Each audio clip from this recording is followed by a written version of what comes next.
Bienvenidos a Brenech Academy, yo soy Rabino Tubia. Vamos a estudiar un tema que es bastante complejo y hay muy poca información, digamos, correcta sobre el tema. ¿Qué significa un ger toishav? Estas son dos palabras en la lengua santa que aparecen en la Toira en varios lugares. Pero para entender qué significa esta cosa de ger toishav, hay que entender primero qué es la palabra ger. La palabra ger, que en general, subrayo, en general se traduce como converso, no significa siempre converso. La traducción más simple de la palabra ger es extraño. ¿Cómo vemos extraño? ¿Qué significa esto?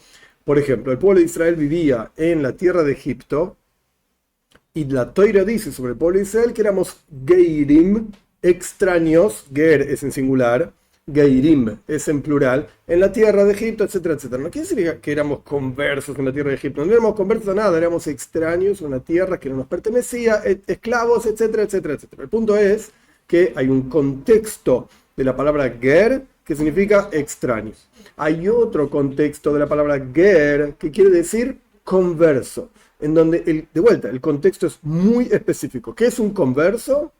Tanto para hombre como para mujer, es una persona, de vuelta, hombre o mujer, que elige adoptar todas las leyes del judaísmo, 613 preceptos, de las cuales 248 son positivos, cosas que hay que hacer, 365 prohibitivos, cosas que no hay que hacer, y lo hace en un orden específico, frente a un juzgado.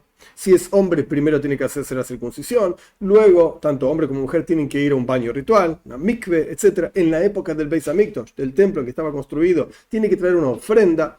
Todo esto lo aprenden nuestros sabios de cuando el pueblo de Israel en la práctica, repito, pueblo de Israel, descendientes de Abraham, Isaac y Jacob, se convierten al judaísmo, por llamarlo de alguna manera judaísmo. Ya sé que hay montones de gente que critica, no, pero judaísmo, Yehuda, Juda, Bobe Maises, historias del abuelo son tonterías. Cuando uno habla de judaísmo, estamos hablando en general de, por llamarlo de alguna manera, la religión del judaísmo. En hebreo se dice das, las leyes, la religión del judaísmo. Ok. Todo el pueblo de Israel se convierte en el judaísmo en el momento de la entrega de la Torá, que ahora estamos cerca de llegar a esto, la fiesta de Shavuot, etcétera, etcétera. Ok. Aprendemos de ahí qué significa convertir una persona que no es judía a judío. Esto es lo que significa un converso, ger, en el contexto de converso. Pero después hay otra categoría que se llama ger toishav. Bueno, ger ya dijimos, es un extraño o un converso. ¿Y toishav? ¿Qué quiere decir la palabra toishav? La palabra toishav significa asentado. Y el significado de esta cuestión, de esta categoría, por llamarlo de alguna manera, es una persona no judía que vive en la tierra de Israel, subrayo, tierra de Israel, no en el país que se llama Medinat Israel, que viven ahí un montón de parlamentarios y tiene un montón de gente que... No estoy hablando de esto, no estoy hablando ni de política ni de nada por el estilo. Estamos hablando de una persona que vive en la tierra de Israel en la época en la cual había reyes sobre la tierra de Israel gobernando, no un parlamento ni nada por el estilo, ni votaciones, ni política, ni nada por el estilo. Un rey descendiente de la tribu de Yehuda, descendiente de David Amelech, a veces era el descendiente del rey David, a veces no, no importa, sea como fuere. La cuestión es que estamos hablando de una situación política y social que hoy no existe. Y en adición a esto, era una época en la cual se contabilizaban los años número 50, que no voy a explicar qué significa todo esto. En hebreo se dice Yoibel, era un periodo de 7 años, o sea, 6 años de trabajo, el séptimo año se descansa, perdón. 7 periodos de 7 años, son 49 años, 7% de 49, un poco de matemática, y el año número 50, tras esos 7 periodos de 7 años, se llama Yoibel, el año número 50, que volvían los esclavos a sus lugares originales, salían de la esclavitud, volvían las tierras a sus dueños originales, un montón de leyes que hoy no se aplican. ¿Qué es un ger toishav? Es una persona, puede ser hombre o mujer, que aceptó frente a un juzgado judío cumplir todos los preceptos, y hay un precepto específico para el pueblo de Israel para cumplir con este hombre o mujer ger toishav.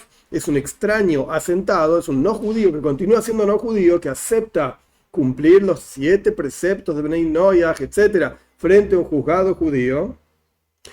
tiene permitido vivir en la tierra de Israel y los judíos alrededor suyo tienen una obligación de ayudarlo, de darle comida si necesita, de darle trabajo, de mantenerlo, sostenerlo.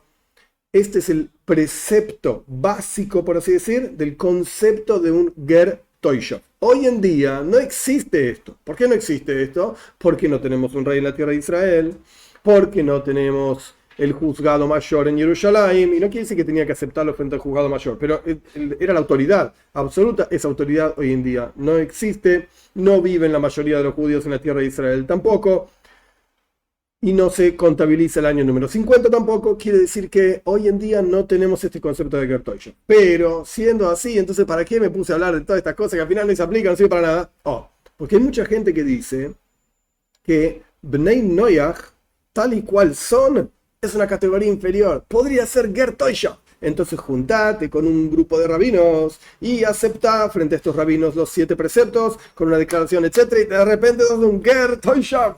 Es una...